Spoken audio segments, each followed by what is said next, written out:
para fechar esse nosso Acorda Vascão, vamos falar sobre Eduardo Bandeira de Mello, presidente do Flamengo entre os anos de 2013 e 2018, grande responsável, né, por uma recuperação financeira do Flamengo. Eu não tenho problema nenhum de falar, para quem acompanha o meu canal saiba que eu sou Vasco, mas quando eu tenho que elogiar rival, eu vou elogiar, claro, sempre com muito limite.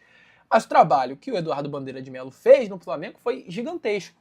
Trabalho de reconstrução top do futebol brasileiro, um trabalho que entra para a história como talvez um dos melhores trabalhos já vistos por um presidente no comando de um clube. Foi o de Eduardo Bandeira de Mello no Flamengo. Eu nunca elogiarei o Flamengo como instituição, mas, acima de tudo, faço questão sempre de prestar atenção quando algo dá certo, e o trabalho de Eduardo Bandeira de Mello deu muito certo no Flamengo. Então, desde 2018 ele nunca mais voltou para o futebol.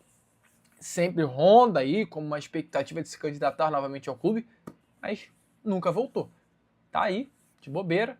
Eduardo Bandeira de Mello, antes de trabalhar no futebol, né, ele sempre foi muito conhecido como um empresário, né, de uma forma geral. Ele construiu uma carreira muito sólida no BNDES, o Banco Nacional de Desenvolvimento Econômico e Social, atuando em áreas de gestão e desenvolvimento. Ele que é um administrador de empresas, pós-graduado aí pela Universidade Federal do Rio de Janeiro, a UFRJ, então ele tem muito conhecimento na área de finanças, e não à toa foi por isso que ele desenvolveu esse trabalho tão grande no Flamengo. E ele ontem, no mesmo evento que o Rafa acabou de falar para vocês, deu uma entrevista e surpreendeu, confirmando que foi procurado por pessoas do Vasco da Gama para assumir um cargo. Se liga só. Recebi sondagens, né? Eu até posso falar isso porque foram públicas, né? Uma do Corinthians, uma do Vasco da Gama, eram de candidatos que estavam postulando. Recebi sondagens, né? Eu até posso falar isso.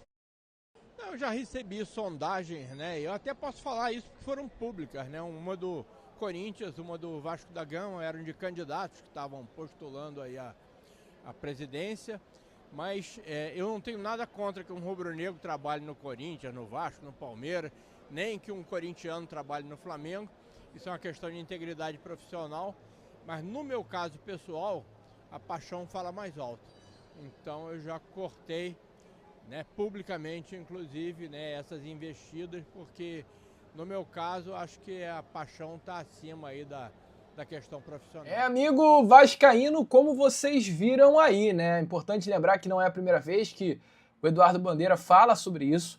Ele já havia falado disso lá numa entrevista ao Charla Podcast, no final de 2023. Época, momento inclusive de eleição do Vasco da Gama, eleição que o presidente ganhou.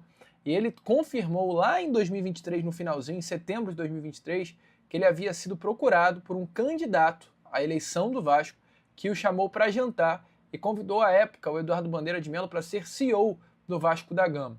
Não sabemos se foi um candidato daquela eleição de 23 ou foi um candidato da eleição de 20, né? Aquela eleição do Jorge Salgado e companhia, né? Levenciano, etc.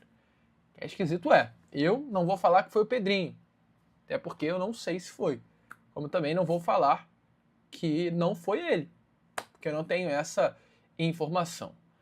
Enfim, cara, fica aí uma grande dúvida, tá? Assim, é isso, cara.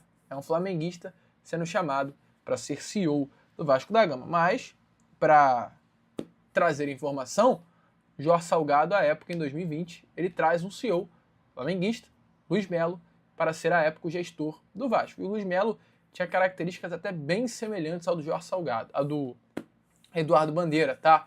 Flamenguista, com uma grande carreira profissional fora de campo. O Jorge Salgado traz o Luiz Melo, que nunca havia tido experiência nenhuma no futebol, para essa pasta do futebol. Então vai que foi, né, nessa gestão. Mas, volto a repetir, não sei, não tenho como falar, mas houve um convite. Eu não acho isso legal. Já vou falar, não acho maneiro ter flamenguistas no Vasco, na gestão. Dentro de campo, é o técnico, é o jogador, aí não interessa. Agora, na gestão, aí eu já não acho maneiro. Mas deixa aí também a sua opinião nos comentários. E aí, amigo vascaíno, gostou do vídeo? Então, é claro, não perca tempo e já se inscreva aqui no canal para ficar sempre muito bem informado sobre as notícias do nosso Vascão. De vascaíno para vascaíno, porque aqui é Vasco.